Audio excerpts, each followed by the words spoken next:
herding cats, corralling feral hogs, pick your metaphor. But trying to force today's new crop of podcast listeners to behave the way you want them to behave is just kind of dumb.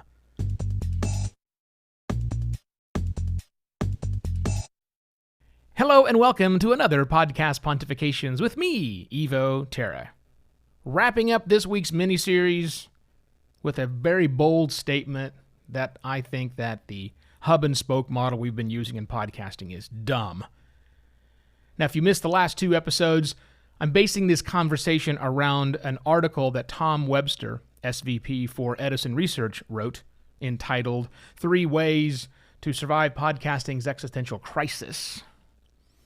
And it was really this eye-opening moment for everybody that many of us have been having for a while, and I think Tom put it into a great text, and I wanted to follow up along it here. The first episode was talking about how you need to be the places that your audience needs is already consuming content. This new crop of new listeners is behaving very different than the way you or I, the experienced podcaster, think about things. Yesterday's episode was about not just being in the places where they are, but actually making sure that your content lives there. And today, I want to wrap it all together and kind of make it make sense to you. Because that feral hog, those herded cats mentality is kind of right. You know, for 15 years, we've been operating as podcasters under this idea that the podcast, the audio files, or even worse, the RSS feed, is the show. Like, that's the thing. Everything else that you do drives to the thing, like a hub and spoke model. That's the way hub and spoke marketing works. You have a spoke in the middle where your main content is, and you have these hubs which radiate out from that, which are designed to go to where people are and bring those people back into where your content is. Here's the problem. That model is dumb. Nobody wants to do that.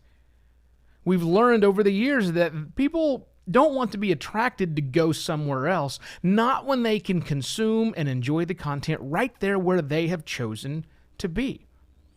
So the idea that we can go to these various places and point people back to where our content is, have them change their behavior is misguided at best. So now that we're living in those places, we just have to learn to love it. I mean, that's really the impetus here is the concept of getting people to do what you want them to do is broken, and it has been for the longest time, because there's no need to do that. Okay, sure, if you meet somebody at a party and they say, tell me about your podcast, don't tell them to go to your YouTube channel. That's dumb. Don't tell them to follow you on Twitter. No point in doing that. Clearly then, you can give that person the URL for your website itself that has your podcast on it. Don't even direct them to a podcast directory, no. Or if you want to be smarter, do what I do. Have them pull out their phone. Ask them to pull up the app that they use to listen to podcasts and just, get it to them right there. That's great if you want to do that. If that, in fact, that's how they consume content. But in almost every other case, for all of these marketing things that we're doing, when we're sprinkling our content around the web, we need to make sure that we're letting the people who discover the content there consume the content there. Now, that's going to cause problems, and part of the reason why I say you need to learn to love this model. The problems are that your stats are going to be wrong. I mean, realistically, if you've got people who maybe watch a portion of the show on YouTube, because we know that most people don't listen all the way through, or on a Facebook video, or other ways that you have this content spread around, though those data points, those downloads, those listens don't get back to your media hosting company most likely, and you have an inaccurate representation of who's listening to your shows. So here's the solution to that. Stop caring about that. Seriously, stop caring about that. Because you've never been able to track everything exactly, and that's okay. Embrace that. Learn to love the fact that some of the things that you do may not be accurately countable. But do keep this in mind. If you say, but I don't want to love that, Eve, I'm going to force them to go to my podcast RSS feed and listen through this particular app because that gives me the best tracking. You haven't been paying attention, if that's what you're thinking right now. People don't want to do that. You can get the stats you have, and you still have those stats, but make sure your content's available everywhere else. The only people for whom this is a serious problem are for those who are selling ads against impressions. An impression means a download, something that we all agree means someone pulled down the file. And I get your challenge. Every time you run a podcast somewhere that doesn't have your ads embedded in it, that's an impression you're not getting credit for. I understand your plight. I get it. I am sympathetic to your cause. But your cause doesn't matter in the larger scheme of things.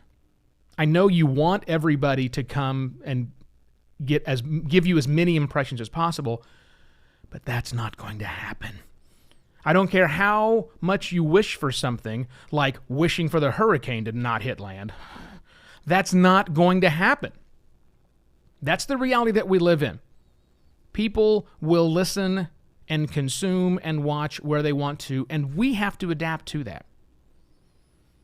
The other problem is, how do we really adapt to that? The tools that we have in place today, 2019, while they make it easy to take one piece of content and spread it out in multiple places, they don't really make it easy to customize that content so that it lives properly in each one of those locations. That's true. But that's coming. I mean, someone's going to solve this problem. It is a definitely solvable problem, which is going to cause us to have a reshift in our mind think. Reshift in our mind think? Yeah, let's go with that. On the way we think about assembling episodes and the softwares and the services that we use which integrate with this. You looking for the next cool opportunity in podcast tech? That's it. Allowing people to create the core of the content, but then customize the edges of that so that it works well in whatever medium you intentionally put it in. That's a great opportunity for someone to solve, because that is a very difficult problem to solve with human beings doing things manually. Once again, the future of podcasting is going to look quite different than the past of podcasting. I think the listeners will have a great experience nonetheless, but those of us that create content are in for some massive changes as we survive podcasting's ongoing existential crisis.